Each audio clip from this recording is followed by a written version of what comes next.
Good morning, everyone. This is Tony from her Homestead Skills. Well, I'm on my balcony again and just getting prepared actually to leave. Yay! So I have been to my garden a number of times. I have replanted 2 rows twice, unfortunately.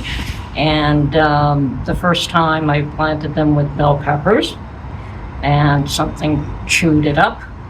And the second time I planted that row with my little grape tomatoes from my mom, and those are gone. But I've started some more grape tomato seeds here on my balcony, so perhaps when I get back I will replant that row.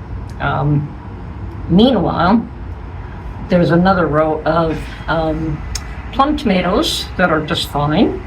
Well, actually, there were 7 and there's 5 left, but it's still 5 have survived and they've grown to a reasonable size that apparently whatever critter is after young tender plants has left them alone. And I've also planted some cabbage and some broccoli, and those seem to have survived the critters, at least most of them. Like, I've planted quite a few of those because my neighbor gave me a whole tray of them, and at least half of those have survived, and I think they're at the stage where they'll be left alone. And I've also planted some cucumbers, and they're fine. So I will have some of a harvest, I guess. I also planted beans, and just seem to be having a lot of problems with beans the last few years. They get chewed up as soon as they come up. So today I thought, well, I'll be gone in a few days, so the one thing that I can do, and and I planted potatoes as well. So the other thing that I thought, well, I've got a cupboard full of store-bought beans.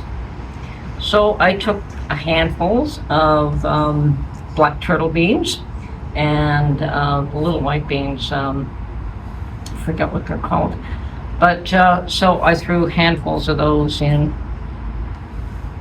along my trellis. Unfortunately, I think that they are bush beans if they grow, so they won't go up the trellis. I like to have pole beans there, but this year just seems to be nothing but issue with beans as well. So anyway, hopefully some of those will germinate, some will come up, and if they don't, well, it will have been worth a try. And right now I'm preparing to head down south. I have pretty much filled up my car with gas, I washed the car, what else? Did all my laundry. So just doing all the last minute prep work now.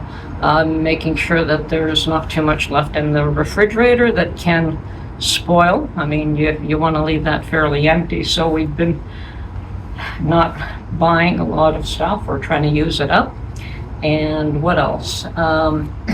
So today I mentioned to Mark that I would like to try to sun dry some of my figs if there are mature figs while we're there.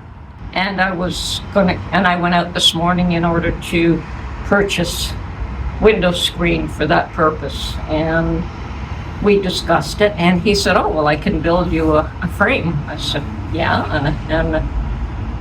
and I said, "Okay, 2 frames."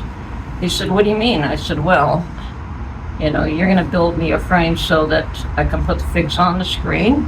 Okay. I said, "What about keeping the bugs off?" So, of course, Mark's getting fancy now, and he's gotten, "Okay, let me think about it. I'll do 2 frames and with a hinge." And I'm like, "Okay, didn't need a hinge, but that's okay. I'll let you do that if you want to do that for me." And he can be good that way. A little overboard, but that's fine. It'll work. So I did go out and I picked up the screen. I've been looking at it for the last week or so, wondering whether I should bother. I was going to use my trays for the dehydrating trays that I have, but you still need something to keep the bugs off, and you want the sun to be able to dry these. Now, I've never sun-dried figs, but I've done a little bit of research, and I believe it takes about 10 days. So we'll see if I can do that successfully. I think that they would come out better than dehydrated. I think the last time I dehydrated them too much, but I understand the process of sun drying them is that you dry them for 10 days and then you boil them in seawater. Well, it's going to have to be salt water, water with sea salt, you know, same thing, for just a minute or so, and that should make them just like the ones you buy in the store. So we'll see if I can accomplish that. You know, it'll be worth a try anyway. So either that or I'll freeze them if it doesn't work out. But I would hope to get a huge batch of figs this year.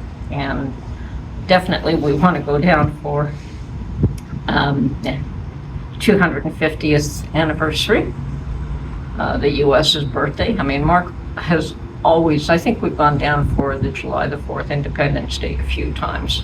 This isn't the first time that but he's going early. He just can't be bothered waiting anymore. He wants to go down.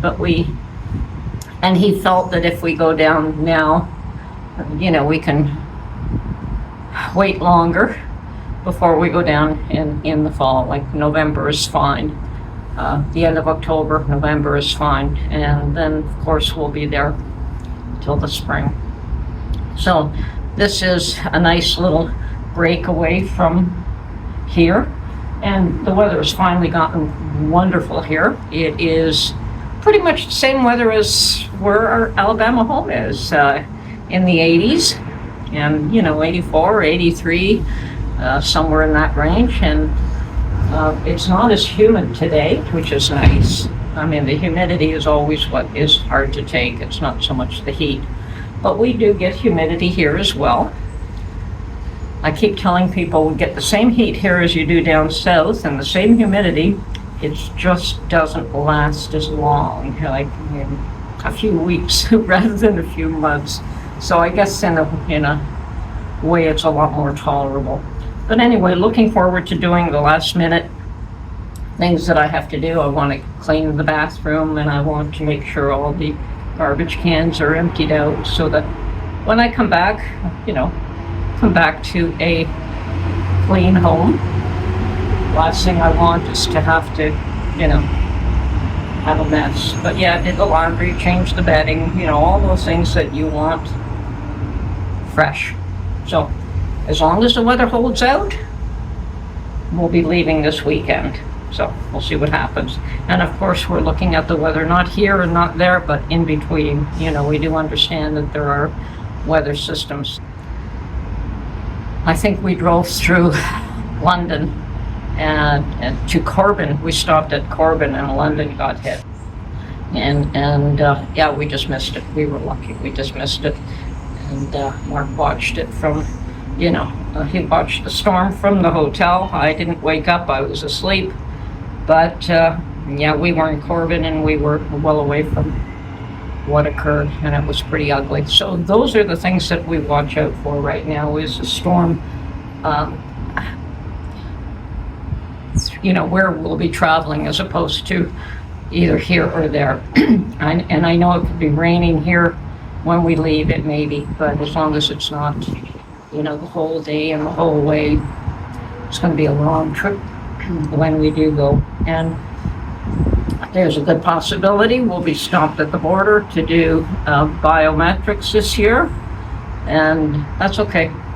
Get it done once, and that way, you know, they may just let us through the way they always have, or they may stop us and do that. So whatever the case is, if it's done once, it should make it easier for the next time around. So anyway, we're looking forward to heading south. It's getting pretty boring here, actually, with not too much to do. And back there, Mark has got more to do than he knows what to do with. So, you know, we have a few things planned. Maybe put up another camera, put up a fan in the bathroom.